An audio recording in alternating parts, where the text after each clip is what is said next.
माँ तारिणी पीठरे बिना भक्तरे पालित होला पणा संक्रांति। नमस्कार, मो मनोज घटा मेरा स्पीड आपको स्वागत करुच्ची। केन्दुझर जिला अधिष्ठात्री देवी घटंगा माँ तारिणी पीठरे 85तम चैती पर्व पालित होइछि। माँ को एही चैती पर्व रे पड़ुथुवा पणा संक्रांति दिनटी को बेस आडंबर सह पालन करा जायते। विश्वास रही एही दिन रे माँ को दर्शन कले समस्त मनस्कामना पूर्ण होता है। सेथिपाई राज्य तथा राज्य बाहर लक्षाधिक भक्त समागम होता है।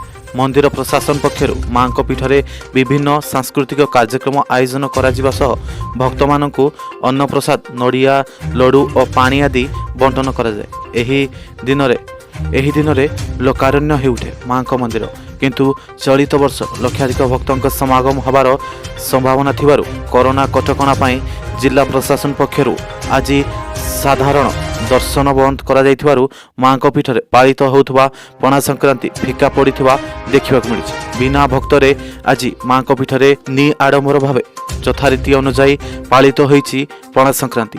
एही अवसर रे आज सकाळ 4 घटिकारु पूजक माने माँ को क्षीर लहुणी हलदी चुआ चंदन महु आदि लेपन करी मार्जना करिबा परे माँ को स्नान कार्य समापन करथिले। परे परे माँ को सुना अलंकार सज्जित करी माँ को सुनावेश करिसंती। धूप दीप नैवेद्य शंख घंट ध्वनि सह माँ को सकाळ आरती होइछि।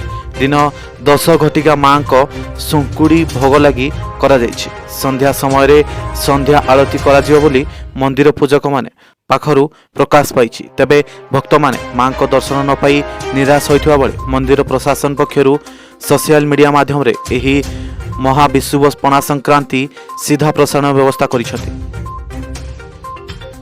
महाविश्व पणा संक्रांति तथा ओडिया नववर्ष उपलक्षे समग्र जिलावासी को मोर अभिनंदन और शुभेच्छा।